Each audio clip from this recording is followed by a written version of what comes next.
Joining us in the Sandbox today, the wizard of big data, just ahead.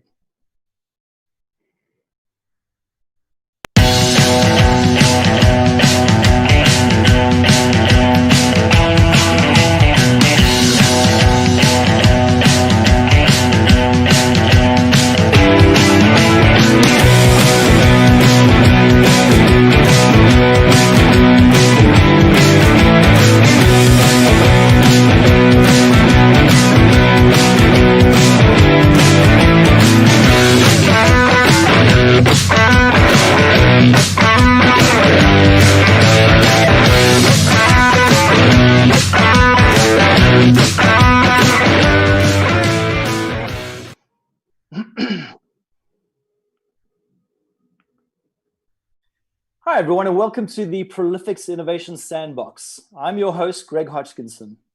This is our first episode today. We'll be running a new one every week. So join us here every Thursday at the same time.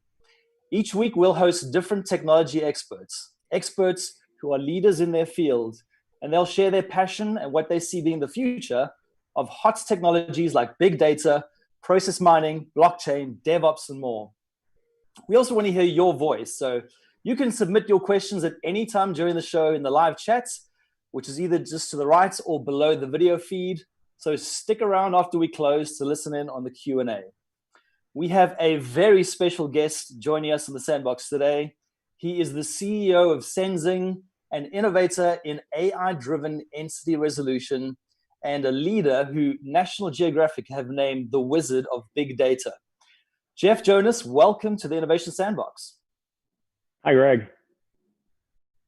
So, Jeff, we'll get started with a nice, easy question. What is entity resolution? Why should everyone be as passionate about it as you are? And I guess, how does it affect the rest of us? Well, entity resolution is understanding when two people are the same or two companies are the same or not. It's like understanding who is who and who's related to who in your data. So many organizations struggle with that. They'll have three of the three people in their marketing list will be really the same people. So you'll see three advertisements from them. Banks will terminate a customer in Hong Kong for being a money launderer, and the same person will show up in India with a different passport and one letter different in their last name, and the bank has no idea. These are all entity resolution problems. And I specialize in that, or at least in the last couple of decades. Yeah, so you've kind of led the field. I think you're being a bit modest there. It would sound like this is pretty fundamental to most businesses. What is can you give us a bit of an idea maybe of what the earliest inspiration is of the work that you're doing now? And how did that end up getting you to G2 and Senzing? I was thinking about that. My first company, which bankrupted when I was 20, by the way, so, it's not a real bragging rights, but we were building custom software. I was 17, and I built a who is who's related to who piece of software for the North America Llama Society. We built for them their genealogy tracking system that would produce llama birth certificates. That was probably my very first taste. Now, I didn't realize that was going to become a system I built for TransUnion, and then a system I built for 22% of the U.S. hotels, and then ultimately I built a system for the casinos. It became known as NORA, non-obvious relationship awareness. They really want to know who they're doing business with.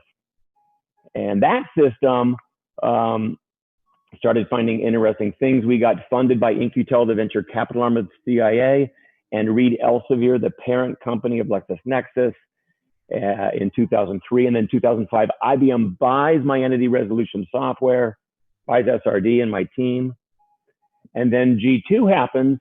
In 2009, I looked at, I guess I rung up my boss and I said, hey, if you let me start from scratch and give me $50 million, I can build you a system that figures out who's who and who's related to who. It'll be self-tuning, self-learning. It'll be a specialty AI just for that. It'll work in Mandarin. It'll be geospatially aware. It'll have more privacy features than anything I've ever built, blah, blah, blah. It's like a Swiss Army knife. I was told to get started. We started shipping it in 2012.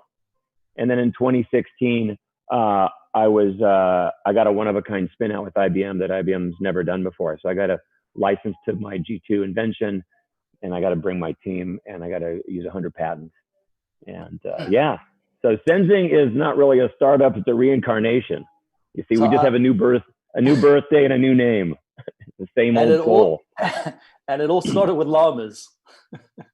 That's fantastic. Technically. So maybe if you just tell us a bit about G2. So I understand its uniqueness is the ability to revisit decisions in real time. Now, I'm sure there's a lot of complexity to that, but can you give us some insights into how it does that?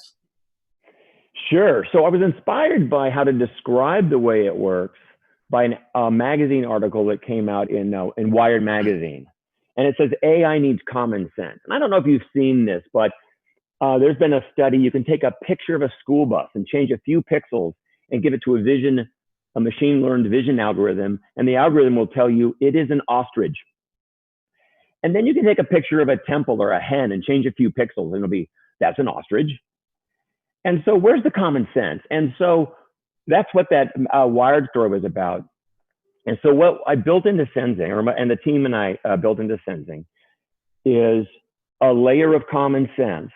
Like, why should you have to train a system that Liz, Beth, and Elizabeth are part of the same, similar names? You want to take the time to train a system that Dick, Richard, Dickie, and Ricky are all part of the same name family? No. So common sense is we have an 800 million name trained library about all those name synonyms. Addresses are very difficult to parse, so you could either spend forever training a system for that on your own data, or you can have a pre-built library. So common sense is this layer where it generalizes things, it understands, it has some libraries, and then real-time learning is as it's seeing the values and the statistics, it's changing how it's thinking. And so an example of that is as a common sense, passport's a very good way to identify somebody, a passport and a name. But what if the passport is 1, 2, 3, 4, 5? Do you think every Mark Smith with passport number 1, 2, 3, 4, 5 is the same? And the answer is probably not.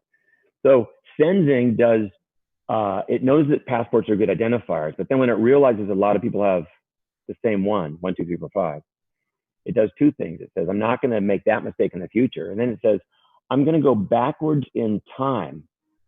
And over the billions of decisions I've already made, I'm going to see if I should have made any of them differently. And that's actually one of the most unique properties is in our real-time learning system is it doesn't have to do that in batch. Most machine learning models out there, you have to build them in batch. So we discover those things in real time and change our mind about the past. This is a human property, by the way. Like somebody will be talking to you, blah, blah, blah. You're like, oh, I know what they mean. And then they'll say a few more words. You'll be like, oh, I know what they meant. And that's the same thing. I built that into Sensing. So I would imagine the technology to make that occur in real time must be fairly significant. I would like to call it expensive. It's taken a lot of time, but and it has cost a lot of money to make it do that. Yeah, to do it at thousands of transactions a second. Yeah, like you've seen a billion things. You've made a billion decisions. You get record 1,000,000,001. You have to ask yourself, now that I know that, had I known that in the beginning, over the billions of decisions I've made, should I have made any differently? Yeah. Yeah, and so you think it has the guardrails built in as well to actually apply common sense? Yeah, I have sorted that out. And what I did is the method that we use is it's inspired by, I did a blog post at once about this called Hell with Rules. Okay, I'll explain it really quick. I went to go meet this lady. She ran fraud for a credit card company, and I show up to visit, and she goes, I know who you are, Mr. Jonas. I just want you to know before you say anything, we have 10,000 rules. She's bragging about it, okay? And I'm thinking to myself, oh, that's not right. But I couldn't articulate it. It took me 3 months to figure out how to explain it. And here's my explanation. You catch your kids throwing rocks at cars. So you say, hey, don't throw rocks at cars. But the next day they're throwing rocks at buses. So you're like, hey, don't throw rocks at buses. The next day at SUVs. Your kid is 35 years old throwing iPads at people riding Segways. I mean, how many rules do you need? it turns out you want to be able to encapsulate a principle like, hey, don't throw things at other people's stuff. Maybe with some exceptions, like they're running at you with scissors. So I did that blog post. By the way, that's like having to be stung by every kind of bee, every size, every shape, and every color marking. You keep getting surprised, right? Because you don't have a principle about just, see a few bees and kind of get the concept. So I blogged that. I saw her a year later, and she looked at me with her hat in her hand like this, going, "We have 20,000 rules." So what used to happen in my prior entity resolution work is you'd have these rules or these combinations of things, a name plus a passport plus a date of birth. If you have a name and a phone and a date of birth, and you just have different combinations. What if it's just a name and an email, blah, blah, blah. And as you add more fields, you have more combinations and different weights between the combinations. What's more important, a date of birth or a passport? I got rid of all of that. And what I did is I thought about how people entity resolve data about persons and then companies, and then how do you do cars, and how you entity resolve routers. Routers have makes and models and IP addresses and MAC addresses and colors. And instead of thinking about each one this way, about each of those domains, I thought about it across this way. I was like, how is a social security number like a VIN number on a car? And that mental exercise led me to what's now called principle-based entity resolution, where one set of principles allows it to do people, companies, vessels, planes, asteroids without any changes. It's radically different than anything else. Anyway, I don't know. That's maybe the long version. Yeah, well, that's fantastic. So I guess if you think about data underpinning all of this, the importance of data to organizations is constantly evolving, as I'm sure you don't need to be told. So it's all, we've gone through e-commerce and B2B, and now everything is social now. So all this data that's out there, if you look into your crystal ball, where do you see things go?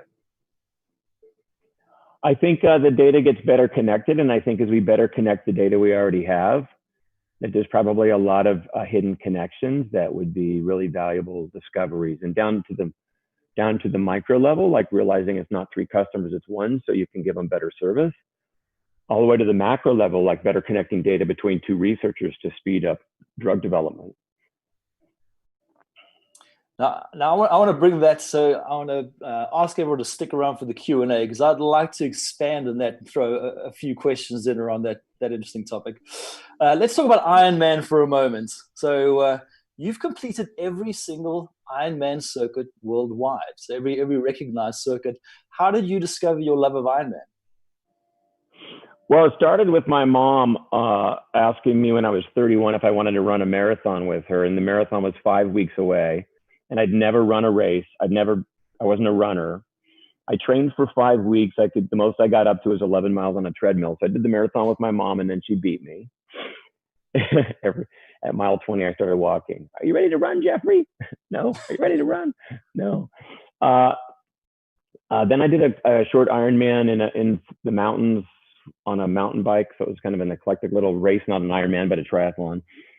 And then I ended up doing a half Ironman with my mom about 3 years after the marathon. And I'll just tell you this straight up, I crushed her.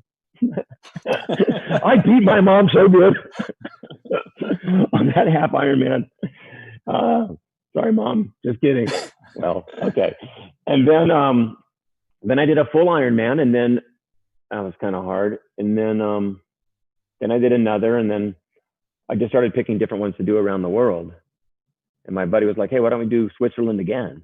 I was like, no, I'll just do them all once. But I didn't mean it when I said it. It was an excuse. So I just kept doing new races around the world. And I think it took 10 or 12 years, but I got them all done. Now I just have to do the new ones. So so, Ironman is not for the faint of heart, and it's extremely different from your day job, but it's also something that requires intense dedication. It seems to me you approached it methodically. So what nurtured that methodical nature in you? I don't know that it's methodical, man. I only swim on race day. My little flappers just are so angry 5 minutes into every swim. I'm more of a hacker on the Ironman, but I am a bit of an extremist. I do I do like getting deep into things. When I helped the Singaporeans on a project to figure out what vessels are the most interesting on any given day in the Malacca Straits, I spent 500 hours studying that. When I worked with a big global bank in the last few years on money laundering, I spent 2,000 hours studying that. And I personally wrote a 250-page blueprint, like pseudocode, of exactly how to build it and reduce, the false positives in their alert center. So anyway, I can get committed and focus and stare at one thing for a long time, but the rest of my life's pretty ADD. So, so it's all about being able to ingest large amounts of data and discover the patterns, right? So sounds familiar. Actually, right now in your background, there's probably, maybe not right this moment, but maybe there's some background noise. Maybe there's some imagery moving behind the windows. It's actually the ability to know what you don't even need to process turns out to be really important as well, because your observation space is enormous, but all the background noise is not being processed at all. But if you heard a bang outside, is it a firecracker? Did old car backfire? Then you would notice that, and then you would become selectively curious. You'd look out the window to see kind of what's going on. That's actually one of the things I hope to get built into Sensing in the next year or two, is selective curiosity. It figures out when something's worth being curious about, and then goes out and looks for it on its own. So it does. I'm sure that's going to keep you busy for a while.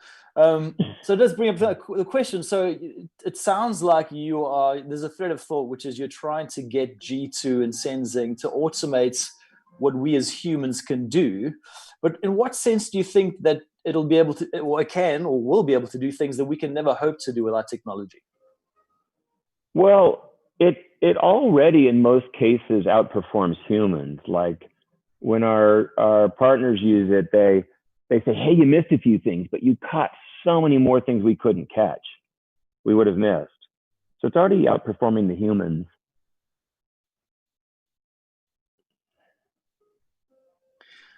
So, well, what I'd like to do at this point, Jeff, is in addition to the Iron Man that you are in this discussion, I'd like to welcome Prolific's very own strongman, Matt Gast. I'm now flanked by intimidating athletes. Matt, welcome to the Sandbox. Great. Thanks, Greg. So, Matt, I believe we're doing some work with Jeff and Sensing for a customer at the moment. Can you share a little bit about that story and maybe chat to Jeff about it? Yeah, certainly. So, Jeff, thanks for joining us. We're currently working today on a joint project together in the financial services industry, which is targeting sensitive data to mitigate risk. What other use cases do you cover in the industry? There's three general use cases. One is bad guy hunting. It happens to have been my favorite over the years, is how do you catch very clever bad people in data. But bad guy hunting is either you have a list of known bad guys and you're trying to find them in your data, or you're trying to find them altering their identity and sneaking in, or you're trying to figure out who's who so you can find new patterns that would help indicate it's somebody that's doing bad stuff like fraud or money laundering. We also get used for what you might just call customer 360. It's just better knowing the whole customer across all their relationships. And you need that so you can give them better customer service. You can market properly to them. Another one is risk assessment. Whether you're hiring people or getting ready to give somebody a loan, you're about ready to make a decision that's hard to undo. You want to be able to make a good qualified decision about the risk or opportunity of an employee or a vendor or a customer. And then GDPR is a great one. One of the things that GDPR and the California law called CCPA is it's called a data subject access request. Imagine somebody coming and asking, doing a data subject access request, and they say, my name's Liz Reston. Do you think the bank's gonna have the person search their 30 or 300 systems for Liz Reston, Elizabeth Reston, Beth Reston, Lizzie Reston? And so entity resolution helps solve that as well. So those are some of the common use cases. Wow, that's amazing. That is definitely amazing. So I know we're running close on time. We want to be able to allow some other folks to be able to ask some questions that are watching this. So I'm going to ask you one more question, but I think it's extremely relevant to the new world that we're all living in. So given the fact that the current pandemic has really thrown a massive wrench in the business world today, we're all evolving. We're trying to address it. And the one big thing that is continuing to pop up, at least I know when we're talking to customers, anything we're seeing, it's all centered around cost optimization. So how does Sensing help companies reduce their spend across their enterprises? Two primary ways. One way is you would be surprised how many companies are trying to build their own homegrown entity resolution. On the surface, it sounds really easy. How hard could it be to just match names and addresses? There are companies out there that have 100 full-time people working on that. 100. And those are the bigger companies. Data brokers, for example. But so why would people build their own database anymore or write their own word processor? Like what Sensing's purpose is to commoditize and democratize entity resolution. So it's not only for the elite, a small nonprofit that's got duplicates in their marketing list. What are they going to do? So we're solving that. And that's a big cost takeout. You can get returns on investment in months, if not weeks. And the other one is when you can match identities better, you can reduce the number of false positives in alert queues, for example. So we have one financial institution. I think I'll know in a few more days, but I think they get to take 10 people out of their alert processing fake alerts, alerts that aren't real, false positives. And they can reapply those people elsewhere in the organization. So that's huge savings as well. So reduced false positives and no longer a need to have a bunch of people building their own entity resolution. So I know I said I had only one more question, but I'm going to ask you one more, just simply because, what you said is really spawned some really interesting, thoughts in my mind about some of the customers I know that we work with. And that's in the healthcare industry, especially within the healthcare insurance. Being able to spot fraud, really being able to mine the claims as they're coming in. Can you talk about some of the use cases maybe in the healthcare insurance space? Yeah, we're in that space, by the way, in that exact use case that you're mentioning. You're looking for providers that have been barred, who are trying to still end up in the ecosystem, healthcare providers. You're trying to find people that are, abusing the system, and so our healthcare partners are loading all kinds of data. What you really want to do is you don't take a data set A and check it against B, and then take data set A and check it against C. What you really do, and what Sensing does, and it allows you to get visibility into opportunity or risk, is you take each person and organization across all these piles, and you bring all of that data in, and with each arriving record, you say, hey, who is this? So you end up building a resume. You end up with a resume that says, hey, this one person actually is in 7 systems. And he's in this one system 6 times. And we do one other little nuanced thing. It's called entity-centric learning. We learn every name variation they've ever used, every address they've used. We're building a resume of how they've expressed themselves. And it turns out if you don't do that, you can't catch clever bad people, because clever bad people never use the same name, address, and phone on every record. Only the idiots do that.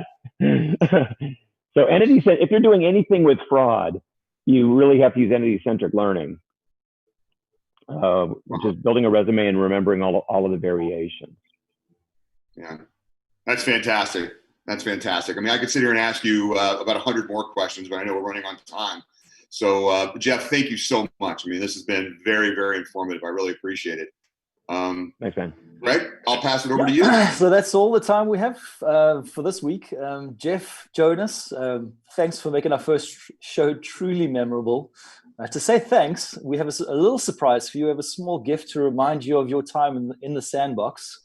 I'm hoping you'll be able to see it on the screen.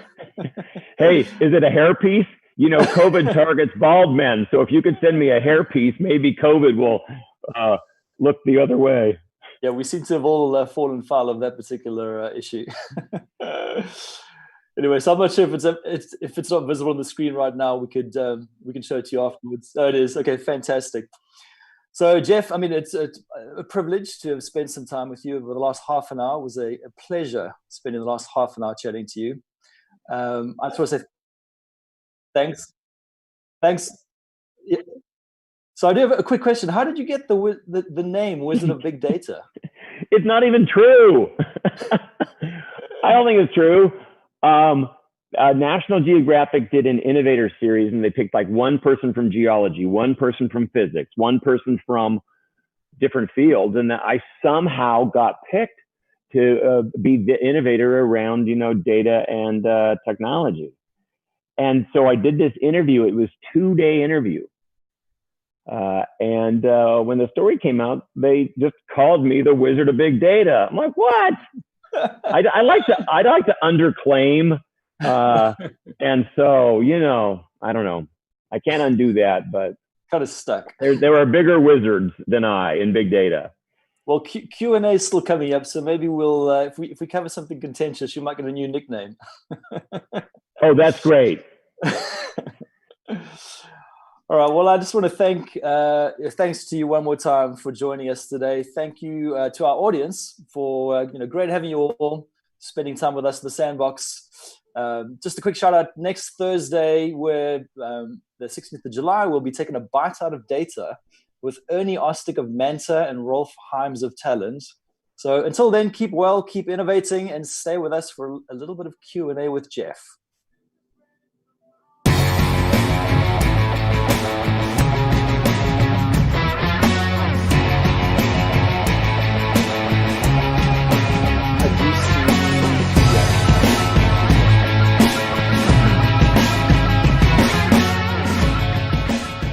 Excellent.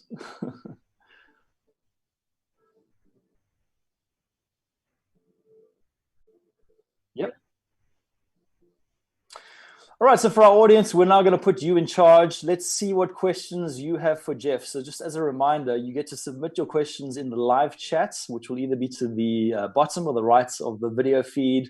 My producer will hand them over. So I think we have some good questions coming through. And I must admit, Jeff, I feel a bit like a TV psychic medium expecting questions to come through for you. So you never know where these questions might come from.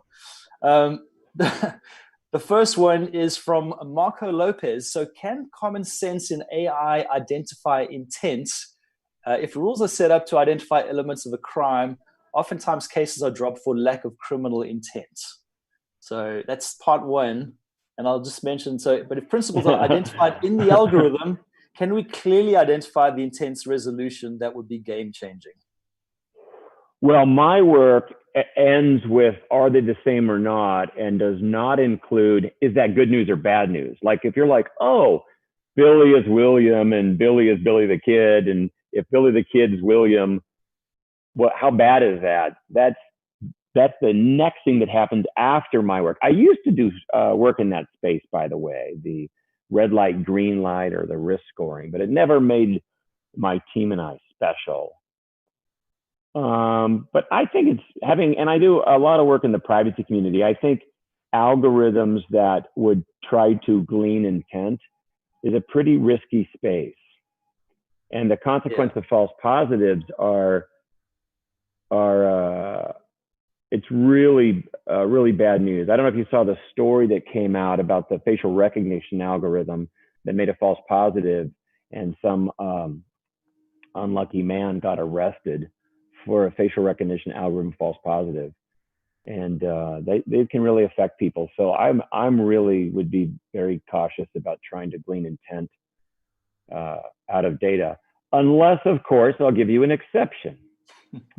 You overheard them say, on Thursday, I'm going to head over there and kick some whoop ass. That would be intent. So I think that, yeah. So you kind of stick to the things that are more objective and leave the more subjective predictions to others. Would that be a fair summation? I'm just focusing on things we figured out that made us most unique. I'm trying to do that part. Yeah. So I got another one come through. I guess it's more of an observation than a question of many insurance companies today. This is from Omar, saying insurance companies today, he'd love to have had your technology because they only look at bits of data instead of building a resume. So I guess not as much of a question, but yeah. Well, but can I comment on that? Yeah. One of the ways I've described my work is, the difference between puzzle pieces and pictures. A lot of organizations take a single transaction. Think of it like a puzzle piece, right? Somebody who's got a blood test. It's like a puzzle piece. A lot of organizations take transactions and then put a whole bunch of algorithms on that one puzzle piece to try to figure out if it's good news or bad news. And there's a point you can't squeeze any more knowledge out of it. It's just a puzzle piece. And only if you take the puzzle piece and see how it relates to other puzzle pieces do you get to context. Context meaning better understanding something by taking into account the things around it. So when you can combine data about related people or organizations or things, it gives you more complete pictures, then it allows you to make higher quality predictions of opportunity or risk. Do you think are there any limits to what could usefully be digitized to give you more and more context? I mean, you were talking earlier about wanting to increase the pool of data. And I think you were talking more about historical data, but it just seems to be that there's no limits on what could be digitized to then inform your context, to give you useful insights that you may not understand, or even be able to understand once you've got those predictions, but could still be useful. Well, certainly the world is becoming more and more instrumented. In fact, the humans the sensor now, like we go in and tag things and vote things up and down, and we notice things and tweet them. So it's like the humans are now part of the sensor grid. Another interesting, just back to the privacy piece is, who has access to put the data together, and is that transparent? You know? And is it being used for you in a way that you would permit and be happy about? Or is it being used in a way that you're like, hey, I didn't know it was going to get used that way? By the way, I have decided that the surveillance society is inevitable, it's irreversible, but more interestingly, it's irresistible, and you're doing it. When you go use a free email, if you go read the user terms, it would likely say things like, all the data is ours, we get to keep it, even if you delete your account. But it's so irresistible. So that's the future, is more and more surveillance, because it's being made irresistible. And we keep buying more and more connected devices to make us more connected and more trackable, and share more of our data that's out there. So, the day we lose GPS because of some, I don't know, asteroid or I don't know, whatever might cause GPS to go down, you know what? There's just going to be a bunch of human beings standing still going,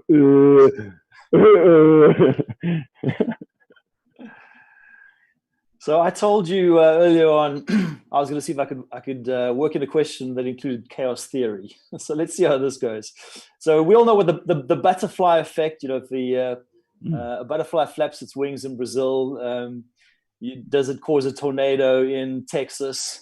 So to what degree, I mean, again, to the limits of AI, to be able to do things that people can do, and then things that people it's not even possible for us to do.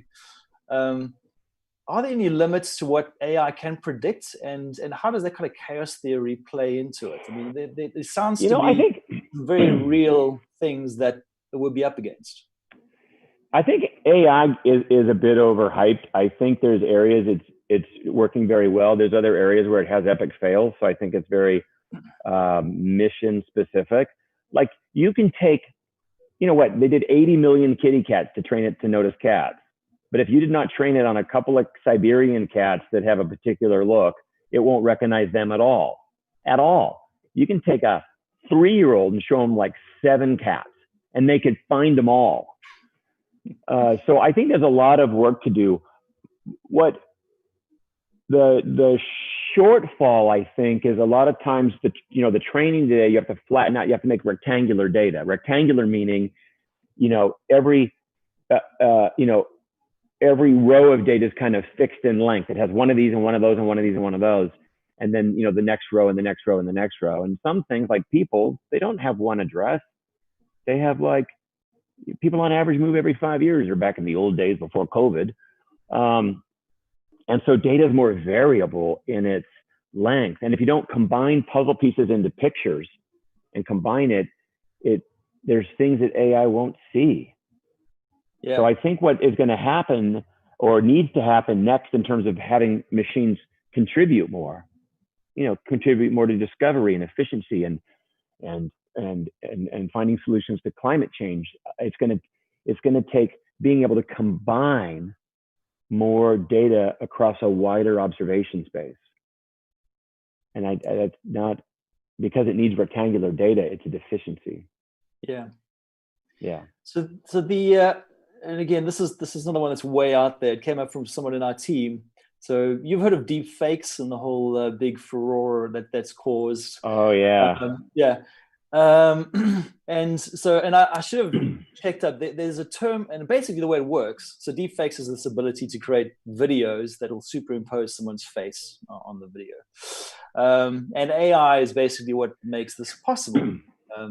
Deep fakes, by the way, can take your video of your face, and I could take a script with words and put it in your mouth. It's not your face on my face, on my body. It's take a video of a president and put words in their mouth. Okay. So thankfully, you know, so I'll just reassure everyone, this is the real Jeff Jonas, just in case you think we have a deep fake and someone's puppeteering it in the background. No, we've got the real Jeff Jonas here. The question I wanted to ask is, and again, or I guess put in front of you, is the way it works is there's these two AI algorithms that they pit against each other. And the one is creating the videos, and the other one is trying to see if it can spot the fakes from the real videos. Now, that concept seems very interesting, because you're putting AI against AI. You've kind of removed the human part from the equation, and you're only limited by the things that AI can do. So is that something go for it. Sorry. I was saying, is that something that does it feature in any way in your technology? Similar ideas where you're really pitting two algorithms against each other, or? No, but I think that's good to have dissent. There's a little bit of there's a slight similarity. If you want to improve a system, allow it to see dissent and things that disagree. And there's been a movement, especially like in master data and golden records and getting clean data, is you have to take pieces of data that don't seem true, and then you completely get rid of them. You mask them out. You go, oh, that can't be true, and you get rid of it. But what you're really doing is getting rid of natural variability and dissent. And one of the things that I've stumbled on is bad data is actually your friend. Spelling errors are your friend. Did you know when you search Google and it says, did you mean this? It doesn't have a dictionary. It's just remembered everybody's errors. So if you didn't remember the errors, it wouldn't be so smart. And to be specific in my systems, I have a bad daddy story. It's a pretty quick story, but I have a son with 2 dates of birth.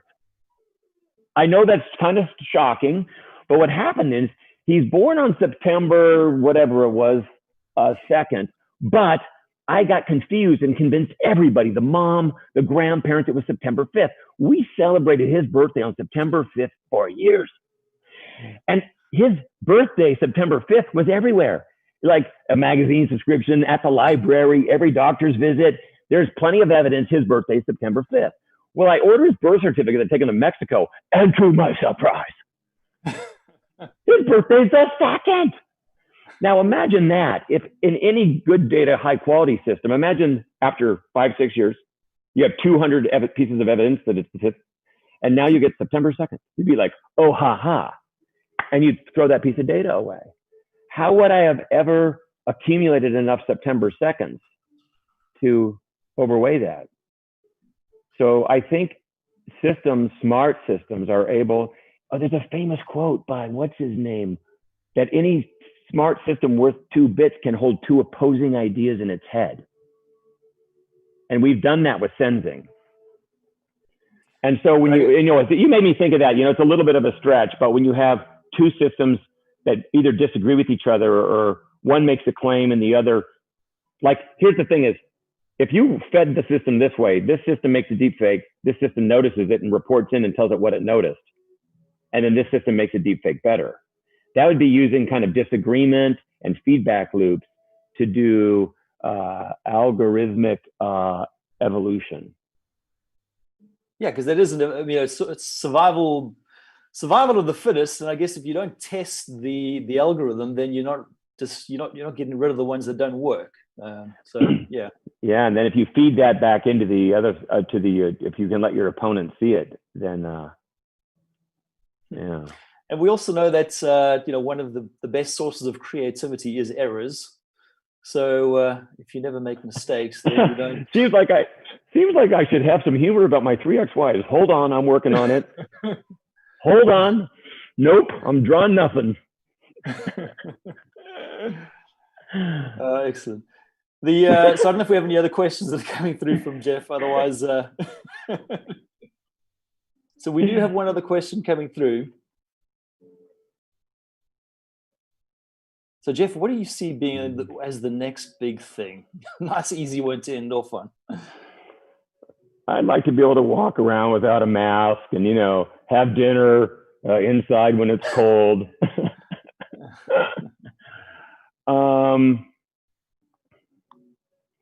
I really think if we, I'll say mankind, can better connect data we already have in a responsible way. I'll tell you something. There is research that's been done about termite mounds in Africa and how the temperature inside of them remains relatively constant all day and all night, despite the huge temperature swings. When those researchers, I'll say inadvertently or accidentally, bumped into engineers working on energy efficient skyscrapers. I mean, those are two such radically different universes of people and collections of data. This is a true story. When they found each other and started discussing this, it inspired the engineers building skyscrapers on better ways to create energy efficient skyscrapers. And now there's at least 2 university programs studying termite mounds and learning about this. So that's an example of when machines can help better connect like-minded people around topics that they wouldn't otherwise find each other. I think it's going to lead to extraordinary breakthroughs to advance mankind. I mean, in healthcare, in climate, energy efficiency, hunger, food safety, which is going to become really a next big problem. Anyway, I think that's a big thing. Yeah. So Mother Nature's been running all those experiments for us for millennia. So yeah. I guess what you're saying is there's a rich source of data that Mother Nature can give us that can be more widely applicable in various ways that are useful to us. And do you think if we don't listen, Mother Nature's going to slap us down? So I do have one last question that's come in, depending how we go for time. So Rick's asked, is there a weighting in the system that gives more credence to a birth certificate? That is to a data source. I'll talk about our work specifically. When we're assembling a resume, we're remembering all of the bits and where they came from. So we know that these bits came from a birth certificate and these bits came from something else. And so we call it full attribution. We don't choose which one was right or best, but we pass downstream all the source of the data, all the sources, and all of the dates, the lineage and their dates. And depending on the downstream system, if you're the vital record system, you probably trust both birth certificates the most. But if there's some other data in there where you recently registered somebody with a driver's license, maybe you trust that the most. By the way, when I was like 17 or 18, I wanted a fake ID so I could drink. And I learned that you could assume somebody's identity if you found somebody that had passed away before they were 2.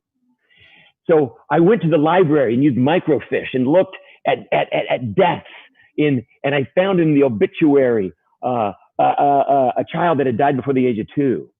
And then I ordered the birth certificate.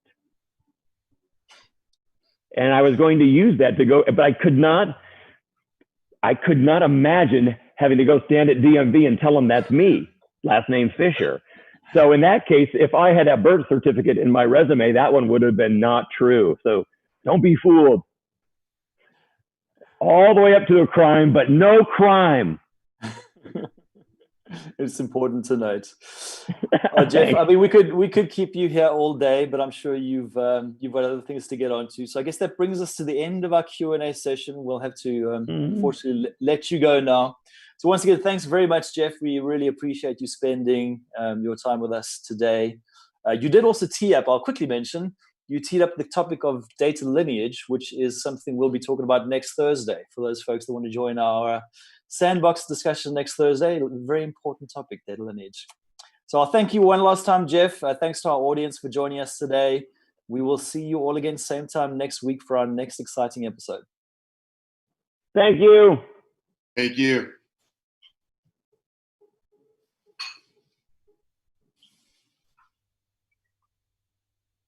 Awesome.